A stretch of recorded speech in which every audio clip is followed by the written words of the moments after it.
Subscribe कीजिए Urdu for all को और बेल आइकन पर क्लिक करें लेटेस्ट वीडियोस के लिए।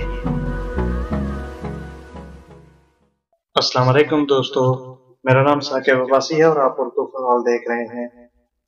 दोस्तों, हजरत अनस रजी अल्लाह अन्हु रवायत करते हैं कि हमने एक दफा नबी करीम सल्लल्लाहु अलैहि वसल्लम को देखा कि आप मुस्कुरा रहे हैं।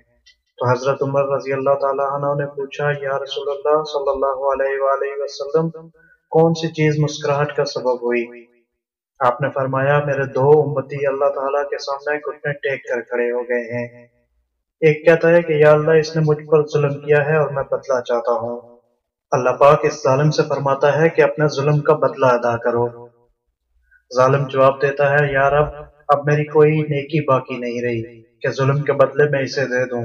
तो वो मजलूम कहता है कि या अल्लाह, मेरे गुनाहों का बोझ इस पर लाद दे। ये कहते हुए नबी करीम सल्लल्लाहु अलैहि वसल्लम अब दीदा हो गए और फरमाने लगे, वो बड़ा ही सख्त दिन होगा। लोग इस बात के हाजतमंद होंगे कि अपने गुनाहों का बोझ किसी और के सर पर दे दें। अब अल्लाह पाक मजलूम से फरमाएगा, नजर उठाकर जन्नत की तरफ देख। वो सर उठाएगा और जन्नत की तरफ देखेगा और अर्ज करेगा, या रब, इसमें तो चांदी और सोने के महल हैं और मोतियों के बने हुए हैं। या रब, ये क्या किसी नबी के हैं या किसी सिद्दीक और शहीद के हैं? अल्लाह ताला फरमाएगा, जो इसकी कीमत अदा करता है उसको दिए जाते हैं। वो कहेगा, या रब, भला इसकी कीमत कौन अदा कर सकता है? अल्लाह ताला फरमाएगा, तू इसकी कीमत अदा कर सकता है। अब वो अर्ज करेगा, या रब, किस तरह? अल्लाह ताला इरशाद फरमाएगा, इस तरह कि तू अपने भाई को माफ कर दे। वो कहेगा, या रब, मैंने माफ किया। अल्लाह पाक फरमाएगा, अब तुम दोनों एक दूसरे का हाथ थामे जन्नत में दाखिल हो जाओ।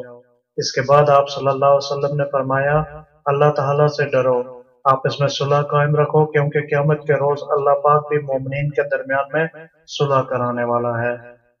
उम्मीद करता हूँ फ्रेंड्स, आपको ये वाकया जरूर पसंद आया होगा। अगर वीडियो अच्छी लगी है तो इसे जरूर लाइक और शेयर कीजिए। अल्लाह हाफिज।